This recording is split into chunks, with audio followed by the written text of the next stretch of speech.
Canal Sociedade Novo Aion. Contribua para o nosso projeto. Seja uma pessoa melhor. Vamos agora entrar na parte prática da iniciação. Não devemos esquecer nunca que o corpo, a alma e o espírito devem ser instruídos simultaneamente. Senão não seria possível obtermos a mantermos o equilíbrio mágico. Na parte teórica eu já indiquei várias vezes os perigos de uma instrução unilateral. Não é aconselhável apressar-se. Tudo tem o seu tempo. Paciência, perseverança e determinação são condições básicas para o desenvolvimento. O esforço empregado na própria evolução será mais tarde amplamente recompensado. Quem quiser trilhar os caminhos da magia, deve assumir o dever sagrado de exercitar-se regularmente. Devemos ser generosos, amistosos e condescendentes com o próximo, mas severos e duros com nós mesmos. Só com esse comportamento é que poderemos ter sucesso na magia. Nunca se deve julgar ou criticar os outros sem antes olhar para si mesmo. Não se deve conceder a ninguém o acesso ao próprio reino.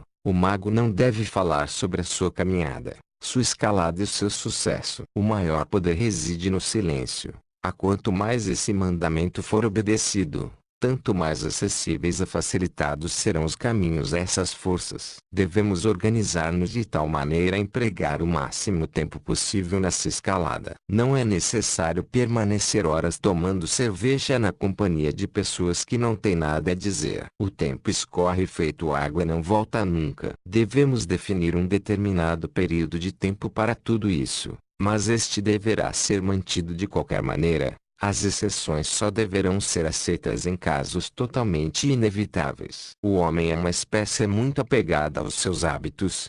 Quando se acostuma a um certo horário de exercícios, automaticamente será impelido a cumpri-lo sempre. Assim como se estabelece nele a necessidade de comer, beber e dormir, também os exercícios acabarão por tornar-se um hábito. Só assim ele poderá ter a certeza de ser bem-sucedido. Sem esforço não há recompensa. Ao agrupar as instruções dessa maneira, minha intenção foi considerar as pessoas que estão sempre muito ocupadas, mas quem tiver uma disponibilidade maior de tempo poderá executar 2 ou mais exercícios simultaneamente. Controle do pensamento, disciplina do pensamento. Domínio do pensamento. Sente-se confortavelmente numa cadeira ou deite-se num divã. Relaxe todo o corpo. Feche os olhos durante 5 minutos e observe o curso dos pensamentos que você tenta fixar. No início irá perceber que uma grande quantidade desses pensamentos precipitar-se-ão em sua mente.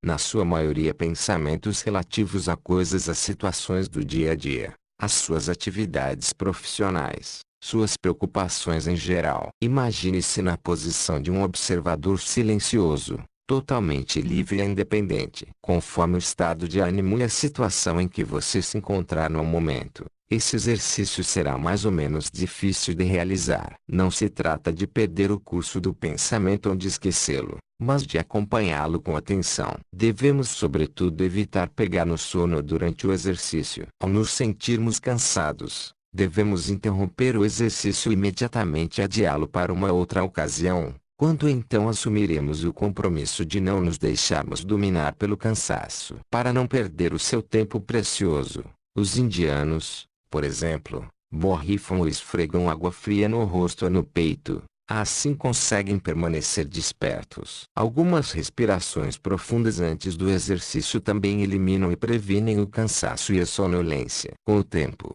o aprendiz descobrirá por si mesmo essas outras pequenas medidas auxiliares. Esse exercício de controle do pensamento deverá ser feito de manhã e à noite, e a cada dia o seu tempo deverá ser prolongado em 1 minuto, para que em uma semana possamos acompanhar e controlar o curso de nossos pensamentos por no máximo 10 minutos sem nos dispersarmos. Esse período de tempo foi determinado para o homem mediano, comum. Quem achá-lo insuficiente pode prolongá-lo de acordo com a própria avaliação. De qualquer modo deve-se avançar com prudência, pois não há motivos para pressa. Em cada pessoa o desenvolvimento ocorre de forma bastante individual, mas não se deve de jeito nenhum seguir adiante antes de dominar totalmente o exercício anterior. O aprendiz atencioso perceberá como inicialmente os pensamentos vão sobressaltá-lo, passando por sua mente em grande velocidade e dificultando a sua captação. Mas de um exercício a outro ele constatará que o caos inicial irá desaparecendo aos poucos, eles ficarão mais ordenados,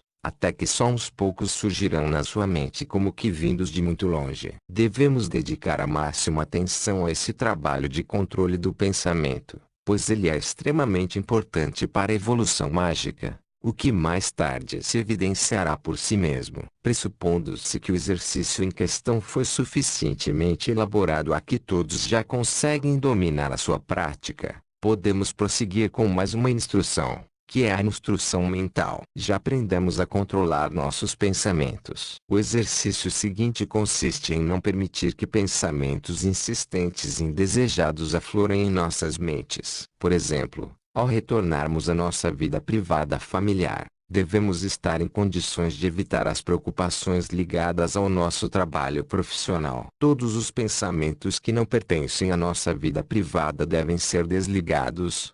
Devemos imediatamente nos transformar em outras pessoas. E vice-versa. Na nossa atividade profissional devemos direcionar nossos pensamentos exclusivamente ao trabalho, a não permitir que se desviem para outros locais, como ambiente doméstico ou privado, ou qualquer outro. Isso deve ser exercitado até transformar-se num hábito. Devemos sobretudo habituar-nos a executar nossas tarefas, no trabalho ou na vida privada, com a máxima consciência, sem levar em conta o fato de se tratar de algo grande, importante, ou de uma coisa insignificante, pequena. Esse exercício deve ser cultivado ao longo de toda a vida, pois ele aguça a mente, fortalece a memória e a consciência. Depois de obtermos uma certa prática na execução desse exercício, podemos passar ao próximo, que consiste em fixar uma única ideia por um certo período de tempo, a reprimir com firmeza outros pensamentos que vêm se juntar a ela na mente,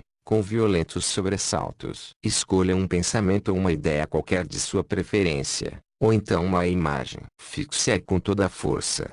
Rejeite energicamente todos os outros pensamentos que não tenham nada a ver com os do exercício. No início, você só conseguirá fazer isso por alguns segundos. Posteriormente, por alguns minutos. Você tem que conseguir fixar um único pensamento a acompanhá-lo por no mínimo 10 minutos seguidos. Se for bem sucedido em seu intento, estará maduro para mais um exercício, que consistirá no aprendizado do esvaziamento total da mente. Deite-se confortavelmente num sofá ou numa cama, ou então sobre uma cadeira reclinável.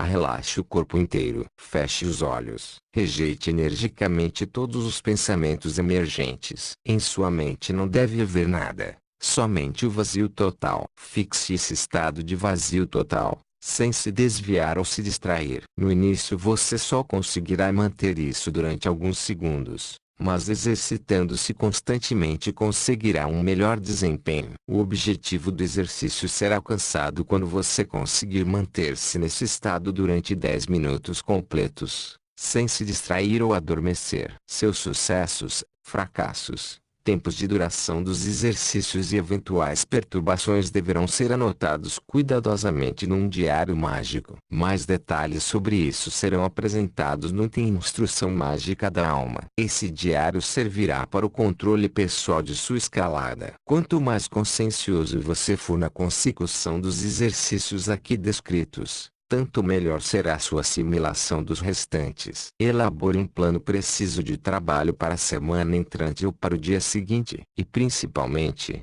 cultive a autocrítica. Se você gostou, dê o seu like. Faça sua inscrição em nosso canal e ative o sininho para receber as notificações. Namastê.